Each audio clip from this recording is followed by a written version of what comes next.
Hello guys, magandang gabi sa inyong lahat. Ang araw ngayon ay Friday. Nagdesisyon kami mag-fishing para bukas araw ng aming rest day ay makapagpahinga kami na maayos. Ang fishing spot pala namin ngayon guys ay nasa likuran kami ng CUC. Ito yung parang Meralco dito sa island na nagsusupply ng kuryente dito sa buong Pinyan. Sa totoo lang guys, kapag night fishing, mas maraming isda nga aming nahuhuli. Ang kaso nga lang kapag kukuha ng video ay talagang pahirapan. Dahil kung makikita nyo yung paligid ay talagang napakadilim. Kaya sa mga viewers ay sana ipagtyagaan nyo na lang itong video. And enjoy your watching.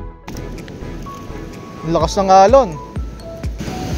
Grabe.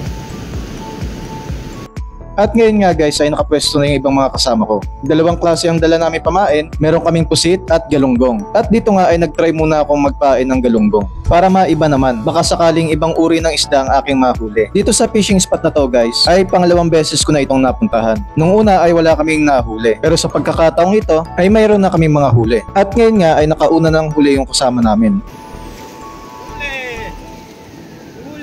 Nakahuli na, ang ganda oh. At dito ay sumunod na rin si Jeff na nakahuli ng isda. At syempre yung ibang mga kasama ko ay nakakahuli na rin ng isda. At sa pangalawang pagkakataon ay nakahuli ulit ng isda si Jeff.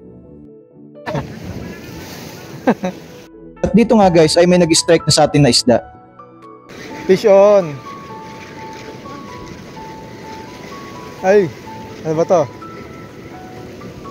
Oy! Oy, lapo!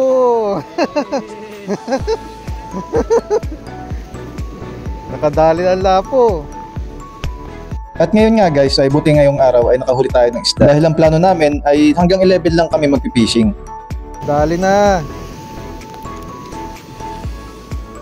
Kami dito ng mga kasama ko sa island guys ay hindi nakukumpleto yung araw namin kapag hindi kami nakapag-fishing. Kahit na walang huli yung mga ibang kasama namin ay tinuturing pa rin namin itong magandang experience. Dahil sama-sama kami nagpipishing at doon nabubuo yung magandang memories at magandang samahan. Pero syempre guys mas masaya kung lahat kami ay merong mga huling isda. Lahat naman kami rito guys ay na-strikean ng isda. Kaso nga lang yung iba sa amin ay hindi talaga pinapalad na mailand yung isda. Dahil nga dito sa spot, ang area dito ay mabato. Kaya talaga yung mga isda ay nakakagawa ng paraan para makaligtas at hindi namin mahuli. Lahat kami ng mga kasama ko ay hindi na gumamit ng floater. Dahil yung mga isda sa gabi ay naka-steady na lang sa isang pwesto. Kaya lahat kami gumamit na lang kami ng sinker. At ang gamit kong sinker ay 10 grams.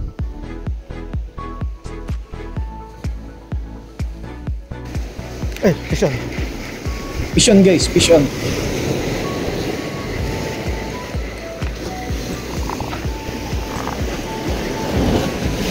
Ay, wala.